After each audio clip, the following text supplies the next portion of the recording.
Good morning, welcome to my channel MRP Vedic astro. ఈరోజు శనిచారము part 3. ఇందులో భాగంగా శని గ్రహము ధనస్సు, మకర, కుంభ, మీన ఈ 4 రాశుల్లో ఉన్నప్పుడు జన్మించిన జాతకుని యొక్క లక్షణాలు ఎలా ఉంటాయో తెలుసుకుందాం.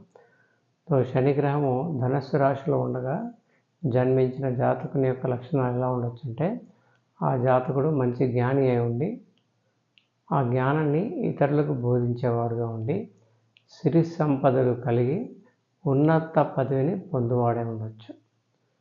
తర్వాత శని గ్రహము మకర రాశిలో ఉండగా జన్మించిన జాతకుని యొక్క లక్షణాలు ఎలా ఉండొచ్చు అంటే, ఆ జాతకుడు మంచి కళా ప్రావీణ్యుడిగా ఉండి శ్రేష్ఠుడుగా ఉండి సభాపూజ్యుడుగా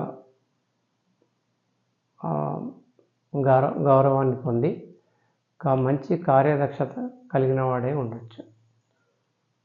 తర్వాత శని గ్రహము కుంభరాశిలో ఉండగా జన్మించిన జాతకుని యొక్క లక్షణాలు ఎలా ఉండొచ్చు అంటే, ఆ జాతకుడు మాంసాహారి అంటే నాన్ వెజిటేరియన్గా ఉండి మంచి పట్టుదల కలవాడే ఉండి కొంత కోపం కూడా ఎక్కువ ఉండి కఠిన హృదయం కలిగిన వాడే ఉండే ఛాన్సెస్ ఉంటాయి.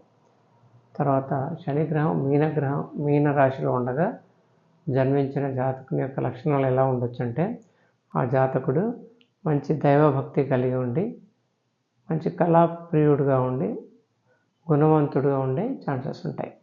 సో ఆ విధంగా శని గ్రహం ధనస్సు నుంచి మీనం వరకు ఈ 4 రాశుల్లో ఉండగా జన్మించిన జాతకుని యొక్క లక్షణాలను మనం తెలుసుకున్నాం. అయితే శని గ్రహం ఈ రాశుల్లో వేరే గ్రహాలతో కలిసి ఉందా, ఆ శని గ్రహం పైన వేరే గ్రహాల యొక్క వీక్షణ ఉందా అని తెలుసున్న తర్వాతనే మనం ఈ లక్షణాలని ధృవీకరించవచ్చు అన్నట్టు.